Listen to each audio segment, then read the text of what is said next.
Exact match is dead. Long live exact match.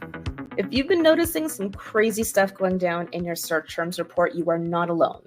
Although there have been no official announcements from Google, keyword match types have changed. And in this episode, I'm giving you the full scoop. I'm your host, Jyll Saskin Gales. I spent years working for other brands at Google, and now I work for you. This is Inside Google Ads, episode 14, Keyword Match Types. And now to our first question from Bento Labs Design on TikTok. They say, so I'm guessing phrase match is the way to go? I've always wondered. And this is in response to a video where I was sharing a bunch of quick Google Ads tips, and one of them just said, start with phrase match. I should also mention that this is not a new video. It is a repurposed video that I first posted more than a year ago. So until very recently, my universal advice was that, lacking any other context, start with phrase match and work up or down from there. And by that, I mean start with phrase. If you want to expand, then move into broad match. If you want to narrow things down, move into exact match. Phrase was like your Goldilocks solution. But that is not the case anymore. With the way match types have changed, I can't believe I'm saying this, but I'm moving more towards exact. Here's how Google defines match types now, because again, this has changed. Exact match means ads may show on searches that are the same meaning as your keyword. Exact match used to mean ads may show on searches that are exactly the same as your keyword, but now they just need to share meaning. So whereas before, if you had the exact match keyword furniture store, you'd pretty much only show on searches if someone was searching for a furniture store, furniture stores, furnishing store maybe would be a close variant. That's it. But now it just has to have the same meaning. So with the exact match keyword furniture store, you could serve on home furnishings shop, which I think we can all agree does not exactly match. But according to Google's definition, that exactly matches the meaning, and therefore it is an exact match.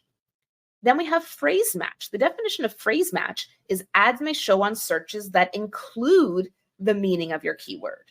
It used to be that phrase match was ads may show on searches that include your keyword, but now it just has to include the meaning.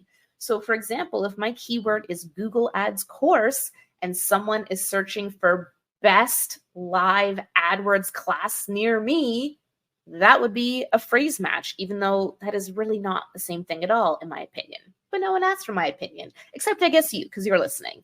And then broad match, oh God, I love broad match, is still broad. So Google's definition of broad match is ads may show on searches that relate to your keyword. And to be fair, that's always been what broad match is. I don't know what the definition used to be, but ads may show on searches with the same meaning as your keyword is probably what I would have said if you asked me in like 2015, what does broad match mean? Funnily enough, that is now the definition of exact match. So what's the takeaway from all this? Is Google evil? They're trying to cheat us? No, there's two things to keep in mind here.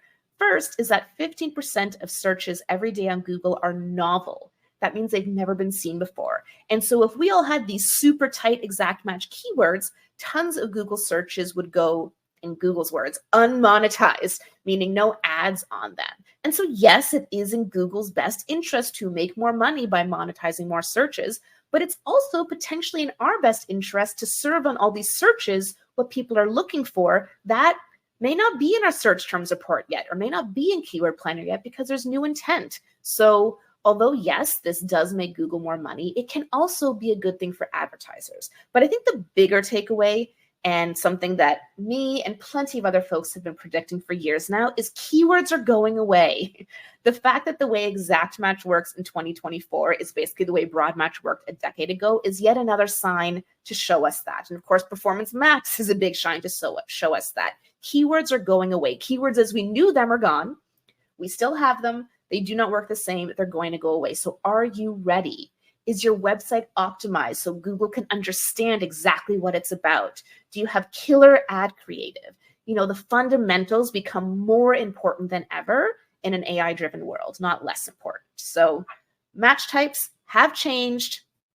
I will not spend much more time bemoaning the way they used to be, but instead I'm going to help you focus on the way they are now and how to make best use of them. And since match types aren't working the way they used to, your search campaigns may not be performing the way they used to.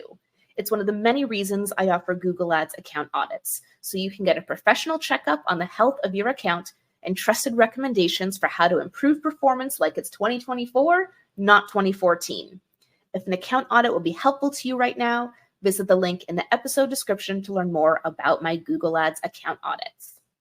Our second question today comes from Gavin on TikTok, and he asks, is there any value in using broad match with smart bidding and lots of negative keywords, or do I always advise against this? So I hinted at this when answering the last question, but broad match is not bad. Broad match requires large budgets. So at larger scale and with proper conversion tracking, broad match plus smart bidding works well.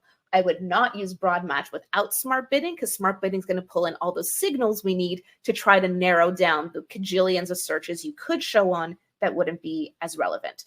And remember, at the level I'm talking about, where you're spending hundreds to thousands to even $1 million a day on Google Ads, yes, I've seen that before, you're not counting the cost of every click. No ad spend will be 100% efficient, whether you're spending $10 a day or $10 million a day. And when you're at a larger budget, a portion of your budget is going to learning and scaling and testing and new things. And broad match does let you find those new opportunities. It lets you scale. It does really simplify management too. That should not be understated.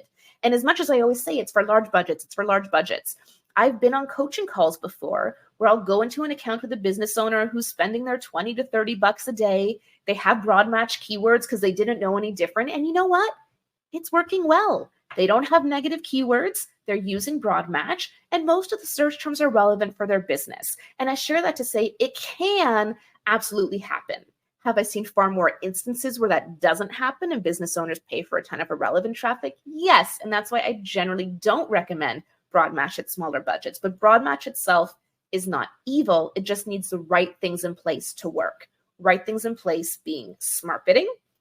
And by smart bidding, I mean maximize conversions or maximize conversion value or target CPA or target ROAS. Those are your smart bidding strategies. It needs accurate conversion tracking. Easier for e-commerce than lead gen, but either way, full funnel, accurate conversion tracking. And then something else in your account is audience data, feeding in your first party data, your customer lists, remarketing as well, though that's not the same as it used to be. We'll be talking about that in a future episode, right? So feeding in the information it needs to guide it in the right direction for who is most likely to convert. Off my broad match soapbox. So before we get to the final question, let's play a quick game of 2 truths and a lie. I'm going to make 3 statements. 2 of them are true, 1 is a lie. Can you guess which is a lie? First, you can get the transcript of each Inside Google Ads episode emailed to you every week for free. Second, I just launched a free monthly newsletter for you called The Insider, and you can sign up to get actionable Google Ads tips, tricks, and strategies at the link in the episode description. And third, TikTok ads consistently deliver a stronger ROAS than Google ads. Okay, I can't even keep a straight face. The third one's a lie. TikTok ads are great, by the way. They can absolutely drive great results for your business, but do they consistently deliver a stronger ROAS than Google ads? Probably not, which means that, yes, the second one is true. I just can't get enough of oversharing my Google Ads insights with you. So you can grab the Insider on my website to get the stuff you won't find on social media from me, like free webinars and presentations about the latest in Google Ads, articles I've published in leading industry publications, announcements about upcoming events, and more.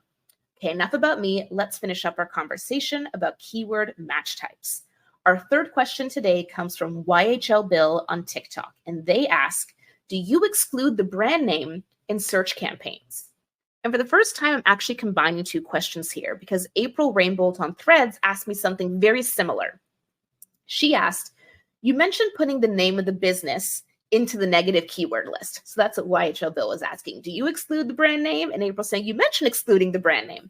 My question is if the title of the business has the service in it, for example, Eric's Plumbing, and you put Eric's Plumbing in the negative keywords, will that not flag the word plumbing as well? So let's answer YH Bill's part of the question and then April's. So do I exclude the brand name in a search campaign? For the most part, yes. If I'm running a non-brand search campaign, I will add the brand name as a negative. I talked about this in episode 12, the rapid fire Reddit episode. You probably want to exclude your brand name if you're running dynamic search ads as well. And a quick vocab check just to make sure we're all on the same page here. A brand campaign means the keywords you put into the campaign are for your brand name, people searching for you. So if I were running a brand campaign, my keywords would be Jyll Saskin Gales inside Google Ads, right? My name, my brand. Non-brand or generic or category search means people searching for the thing you sell, but not you. So people searching for running shoes or Google Ads course, but not for you, Nike, or you, Jyll Saskin Gales. And then conquesting, which we've spoken about before, is running a brand campaign on your competitor's name. So Nike advertising on searches for Adidas. So I recommend adding your brand name as a negative to your non-brand campaigns. And remember your match types for those negative keywords. Although Google can get quite loosey-goosey with what counts as a close variant in your keywords, Google will not get loosey-goosey in the negatives. So remember, you might want to use phrase match or exact match in your negative keywords. I actually never use broad match in negative keywords because I want to make sure I'm being very clear about what I want excluded. So this comes to April's question. If the name of your business includes your non-brand search term, like Eric's Plumbing, what I would do is put Eric's Plumbing in exact match as a negative, or I would just put Eric in phrase match as a negative. Putting Eric in phrase match as a negative means I want to show ads when people are searching for whatever my keywords are. But if the user search contains the word Eric, then I don't want to advertise. So that's one way to do it. Or you could put exact match Eric's Plumbing. And so that means if you have the keyword, I want to show ads on all kinds of searches for things that have to do with plumbing. But if the search is exactly Eric's Plumbing, I don't want to serve an ad. So by using match types on your negative keywords, you can ensure you're still serving on the searches you want to show on while safely excluding your brand name. All right, now it's that time again, this week's Insider Challenge. After sharing this new challenge, I'll let you know how I would have answered last episode's challenge. So here's your challenge, episode 14. You've been managing ads for your favorite client for years, and at this point, the core campaigns pretty much run themselves. You run various tests and optimizations each month, of course, to try to scale, but suddenly the brand campaign starts tanking. It used to have a reliable ROAS of 3x to 4x, and now it's down to 2x. You check the search terms report and see that even though you have exact match keywords, they are matching to decidedly not exact match terms. What do you do? What do you do? You can participate by sending me your response for this challenge or any episode's challenge. The beauty of the Insider Challenge is there is no right or wrong answer, just an opportunity to stretch your brain on real-life Google Ads problem solving. If you want to let me know what you would do if your brand campaign starts tanking because your exact match keywords aren't being so exacty, you can shoot me an email at thegooglepro@jyll.ca, that's JYLL.ca, or send me a voice note in my Instagram DMs. I'm _Google_pro on Instagram.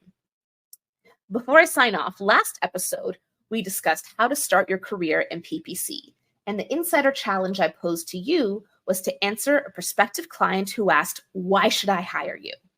So it's only fair that I answer this question too. I don't manage ads for clients anymore, so I'll adjust mine slightly to say, why should someone hire me as their Google Ads coach? 3 reasons. And that's my first tip here. People digest information well in 3s. So 3 reasons you should hire me as your Google Ads coach. First, I worked at Google, and that doesn't mean I'm drunk on Kool-Aid. It means I understand how Google works, how Google thinks, and how to work the system rather than fighting against it to find the best performance. I'm not going to waste your time bemoaning how things used to be, as you saw in this episode. I'm going to ensure you've got the knowledge and guidance you need to manage your ads effectively now and in the future. If you want someone to bitch about Google with, I'm not your gal. Second, I know my shit. I guess we need a warning on this episode. I've been working in Google Ads for more than a decade, spending billions of dollars of my clients' money across more than 10,000 Google Ads accounts, but also spending thousands of my own dollars to grow my various businesses over the years. I've been there, done that, and because I have hundreds of coaching clients, I'm still in hundreds of accounts bringing you what you need to know about how Google Ads works today. And third, I've been told I have a unique skill for explaining things clearly and simply. It's one thing to be an expert, another to be able to effectively share that expertise. I coach absolute beginners, I coach other experts, and everyone in between. You can take a look at the more than 1,000 short-form videos I've posted on TikTok, Instagram, and YouTube to see my expertise and my explanatory skills in action. What do you think? Are you sold? How would you answer differently? I'm Jyll Saskin Gales, and I'll see you next time inside Google Ads.